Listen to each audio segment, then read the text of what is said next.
Live from Darth Easy Studios in Eddyville, Kentucky. It's time for another episode of Darth Easy's Evolution Survivor Strategy. Tonight we are in Chapter 13, The Cook Islands. We see one of the most dominant strategists to ever play the game, one of the most dominant physical players to ever play the game, and the great Jonathan Penner's wisecracks. All that and more on this episode of the Evolution Survivor Strategy. Your host, Darth Easy.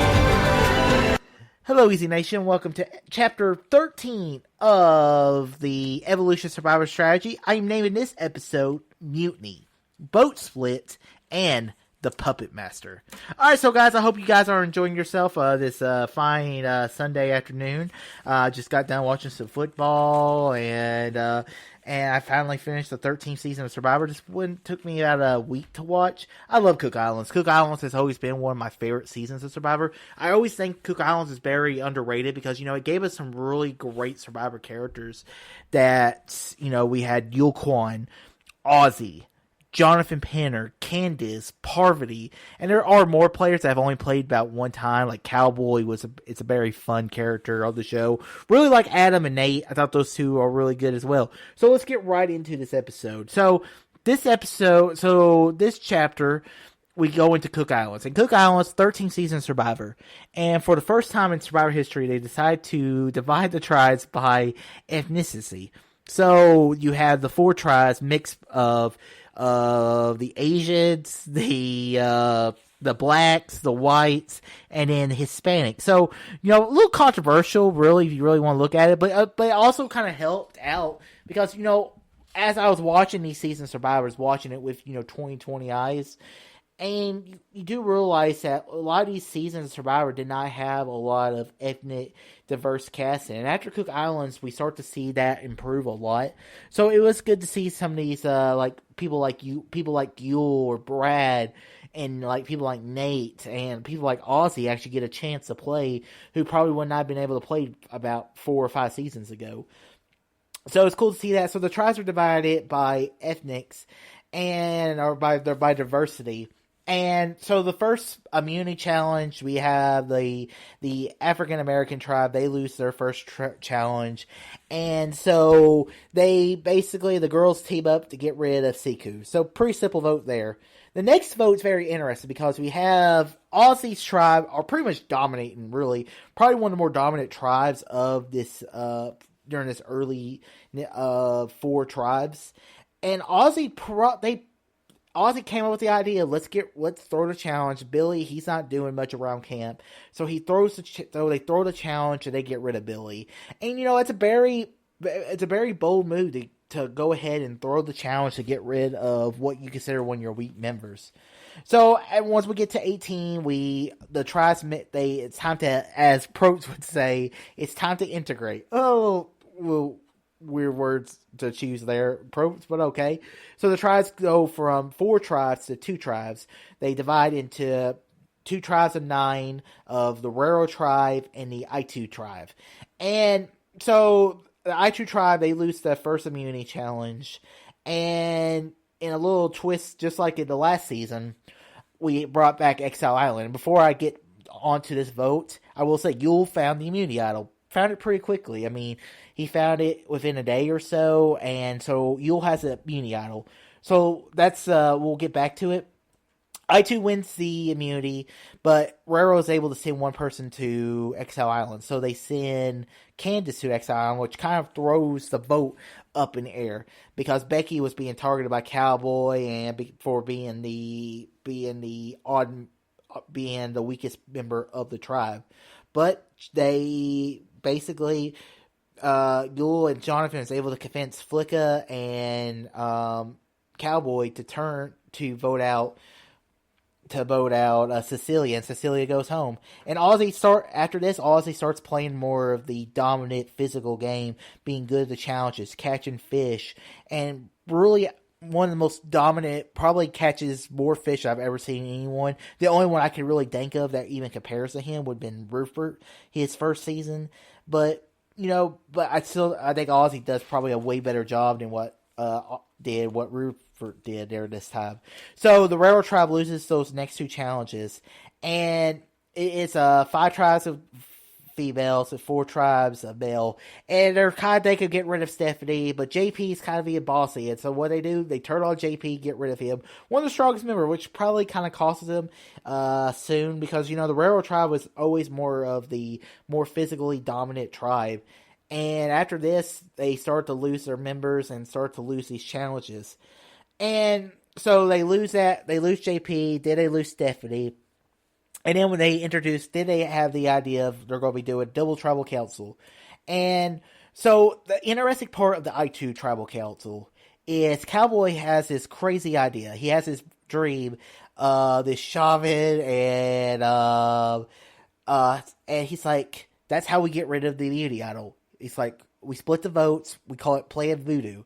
And because he believes the whites are going to take over the game, and which, you know, he's kind of right at that later on in the game. So Cowboy was right.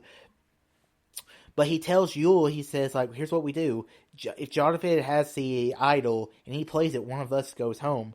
But if we split our votes 3-3 between Candace and Jonathan, if Jonathan or Candace have the immunity idol, then the other person goes home, keeping our numbers safe. And Yule's like, that's a really genius plan. That's a great way to get rid of the immunity idol. But, I mean, I have the idol, so it's not really necessary. But it's really a genius plan.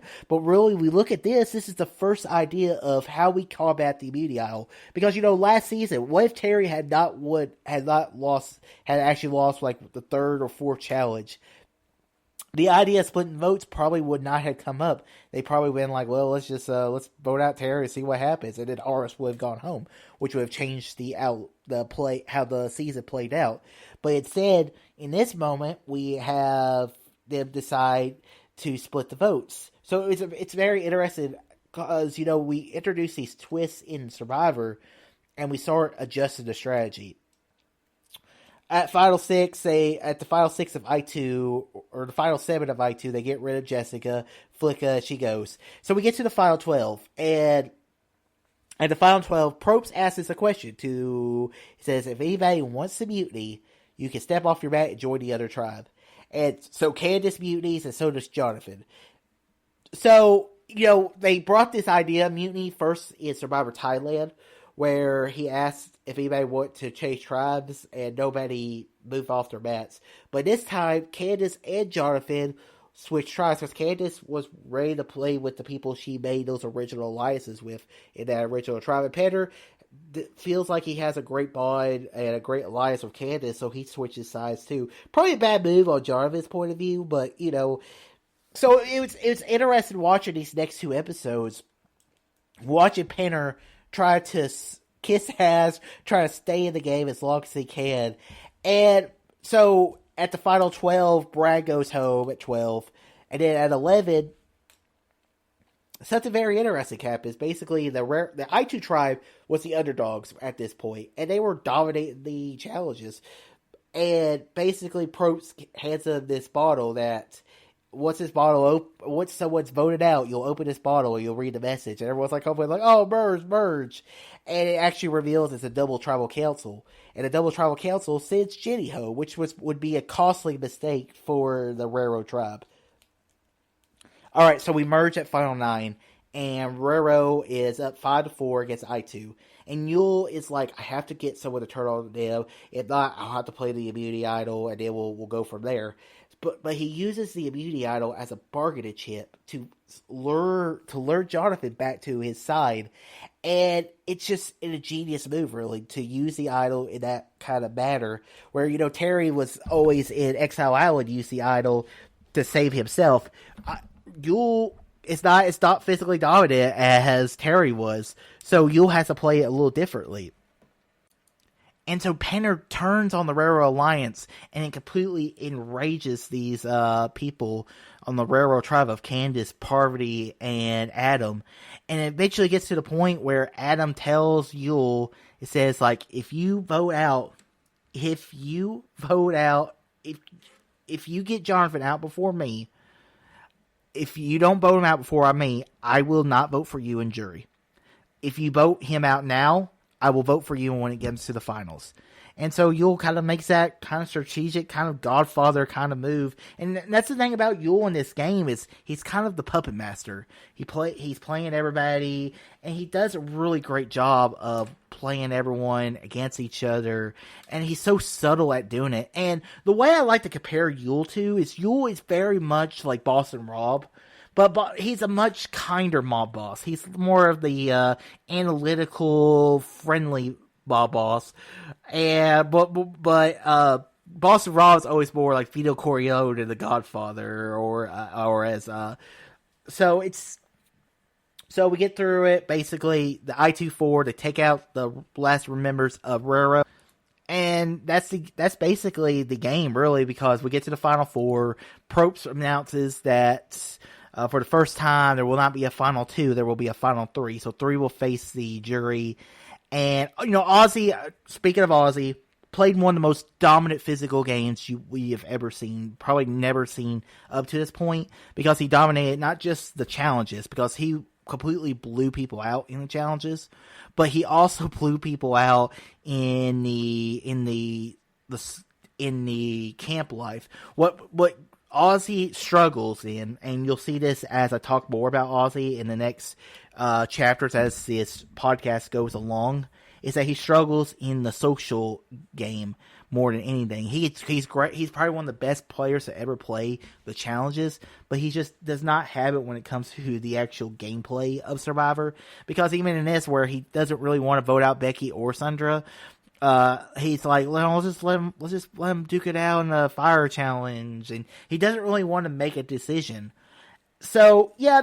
And so basically we get to the finals, one of the closest final tribal councils you'll see in Survivor history.